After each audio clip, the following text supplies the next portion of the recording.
And welcome to Pop It, but a special themed Harry Potter two-part episode. And I brought the three biggest Harry Potter nerds I know, some of my besties in life, Kelsey, Karen, and Blaze.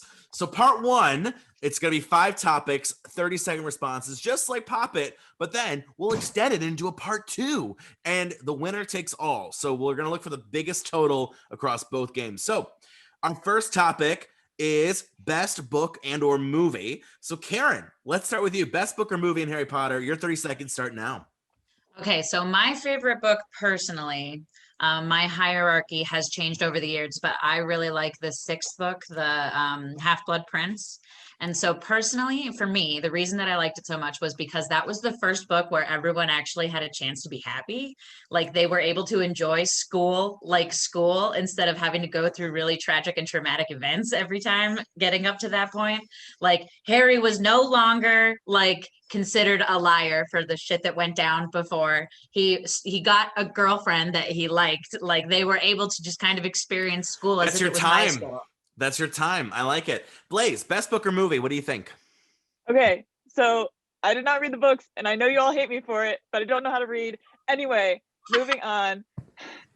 And everybody's also going to hate this response, but my favorite movie, everybody's going to hate me, is Prisoners of Azkaban, because I just like to watch them be teenagers. Like, they get to go to Hogsmeade, and they get to be excited about it. And then, like, my favorite ship is Harry and Hermione, and that's a big Harry and Hermione.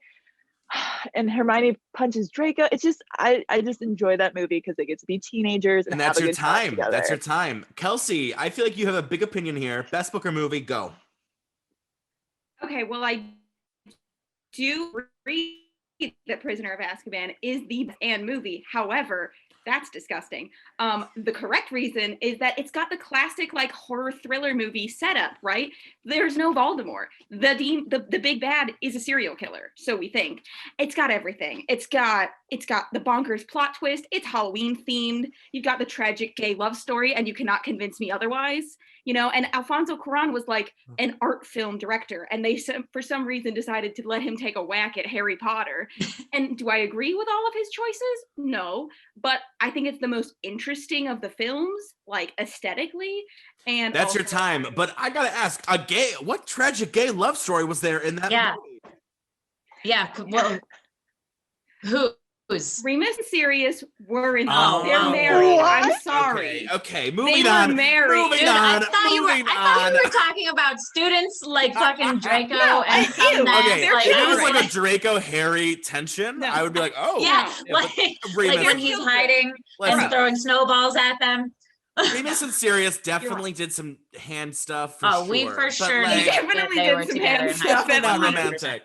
Moving on. Gosh, I was really hyped for that. Our best character of the whole series. Kelsey, back to you. Okay, so I'm going to slightly reword your question to a way that fits my needs, which is the character with the most potential, and that is Draco Malfoy. Here's the thing. Yes, he was a little shit, but there was so much opportunity for him to be an interesting character, and she just didn't do it. You know, like children aren't raised in a vacuum, and we met his parents, and there was so much opportunity for her to like mirror Draco with Sirius and with Regulus, and she just didn't. But I think that Draco is hilarious. I think that I would love to hang out with him and Pansy. That's at, like, your a party. time. That's your time. Kelsey hijacking this whole show in 3 minutes in. I love it. Blaze, your turn. Best character. I'm sorry, you want to tell me Draco Malfoy is superior to Dude, don't Hermione waste your Granger? time arguing. Give your points. Give your point. Hermione is the best character in this whole series. She did not ask to be struck by some demon of a wizard. She was not thrown into this adventure like Harry was. She read her book. She did her research. She is the only reason anybody in this whole book is alive. The girl knows her stuff. The girl is kind and funny and deserves better than Ron. Ooh, that's your time. Karen, Spicy. best character. What do we think? Yeah, like, am I supposed to answer that as like the character with the most potential? No, that was just mine. Okay, so in my personal opinions is that the best character, I actually have 2, and they're kind of on the same level for me. So the best character is Luna Lovegood because she's a complete airhead. She just lives in her own world and she does her own shit, and I fucking love that about her. The other character that I think is the best that I totally love, Charlie Weasley. His ass, completely unimportant. Nobody knows nothing about him. His one character trait is that the man loves dragons. That's and your I time. support that about That's your him. time. Can we just agree? Charlie Weasley is totally a himbo. They literally seriously. didn't even have an actor play him in the movies. Himbo. Like, that's how insignificant. Himbo of the series. And isn't he the one? Wait, Love him. who ends up with Floor? Is that him or Bill? That's Bill. That's Bill. Oh, okay, but still, no. Charlie. But snaps for Charlie- Charlie. Watching that Charlie's now. the gay love story that I want. Charlie's the Kelsey. gay love story we all We need. don't know anything about him. I Nothing. think The he's only gay. thing we know about him is that he loves dragons, and that's why I love him so He's much. But he's like unmarried. He's single, unmarried. living in single. One defining Romania. character trait, and he Living in loves Romania dragons. with his best friend. living Rio. in Romania with his good buddy. Moving on, best secondary character. So best minor character, someone who maybe was only in for like a chapter. Karen, who's your favorite little character? Well, I mean, I guess Charlie.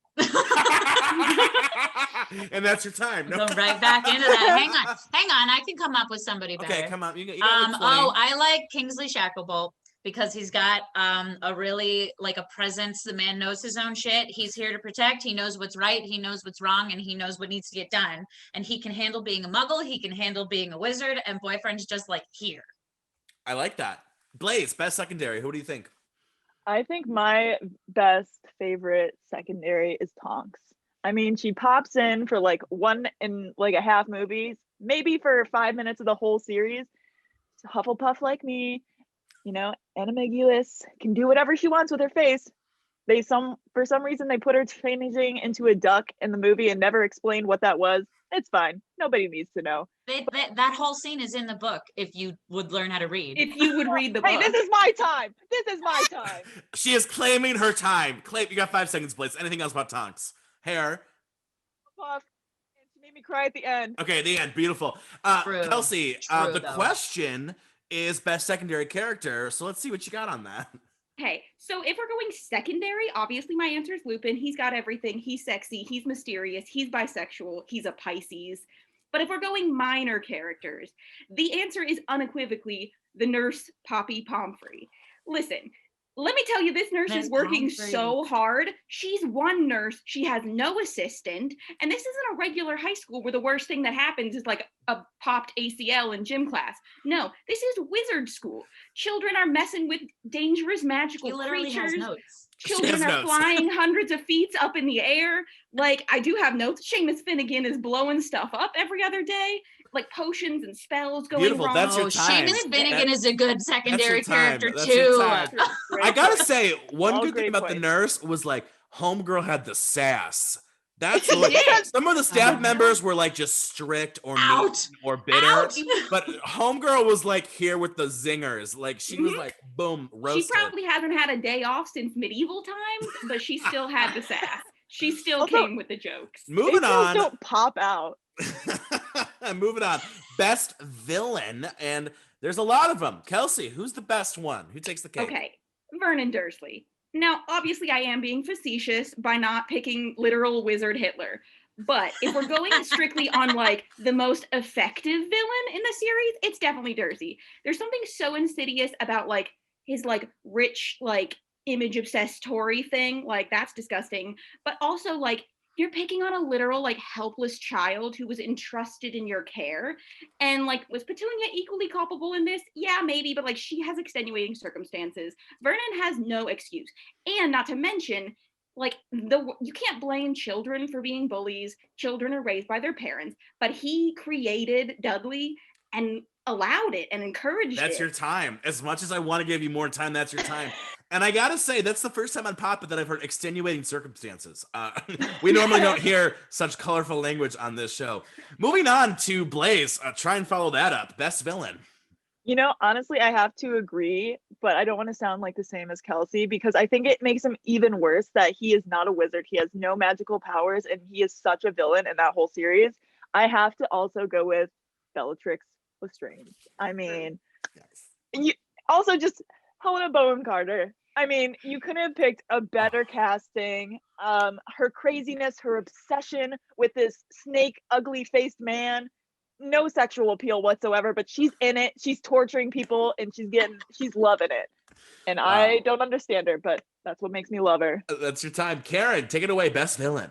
Okay, so while I don't know if I would necessarily call her the best villain, she was the villain that I hated the most, and that was Dolores Umbridge. She was the person that gave me the most physical pain while I was reading the book. Like, she was the person that I wanted to physically harm the most.